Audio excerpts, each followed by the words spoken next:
கேட்டு மேலதான் நீ இல்லையா அந்த மூட்டையை கூட ஒரு மூட்டையை தூக்கி எடுத்துட்டு போயிட்டாங்களா இல்ல திருடு மூட்டை பிடிச்சிட்டாங்களா? திருடமாக 2 பேர் எஸ் ஆகிட்டாங்க. ஒருத்த மாட்டினாங்க. வண்டி கட்டியில் பார்த்துருக்கேன். இதுக்கு முன்னாடி இந்த மாதிரி திருடு போயிருக்காங்க. ஏற்கனவே போன வாரத்தில் ஒரு தடவை நடந்துருது.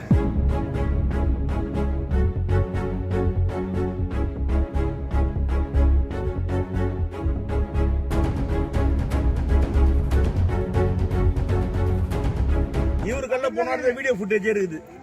இவரு கடையில் உங்க கடையில் அட்ரஸ் சொல்லுங்க. காப்பர் இதெல்லாம் எடுத்து இல்லை எந்த தெருவில் எந்த பகுதியில் பி வச்சுருக்கீங்க? பிளாக் 3 தெரு ஏசி டெக்னீஷியனாக இருக்கேன். ஒரு 2 நாள் தொடர்ந்து இருப்போம். ஒரு ஃபர்ஸ்ட் நாள் வந்து 1 மணி போல், 2வது நாள் வந்து காலைல 3 மணி போல். ஃபர்ஸ்ட் நாள் ஒரு 20-25 கிலோ, 2வது நாள் ஒரு 10-15 கிலோ மூட்டை நிறையா தூக்கிட்டு போகிறான்.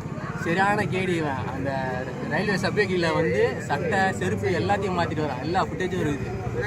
போய் பிடிச்சதுக்கு நான் இல்லை ப்ரூவ் பண்ணினா நீ என்ன வேணா பண்ணிக்கோ அப்படின்னா மாட்டிக்கினேன். எவ்வளோ ரூபா பொருள் காண போயிருக்கோம்? புரியல. 1 கிலோ எப்படி பார்த்தாலும் 1500 ரூபாய்கிட்ட போகுது. ஏன்னா நான் ரவுண்டாக வச்சிருந்தாலும் எனக்கு சரியா இடம் தெரியல. குறைஞ்சது 25 கிலோன்னு வச்சா கூட 25,000 ரூபா 30,000 ரூபா சாலிடா அவுட். இன்னைக்கு எப்படி மாட்டினாரு?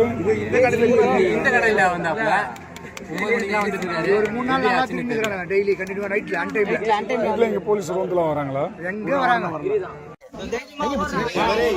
உங்க மருமப்புள்ளைய பார்க்க சொன்னமா நானு?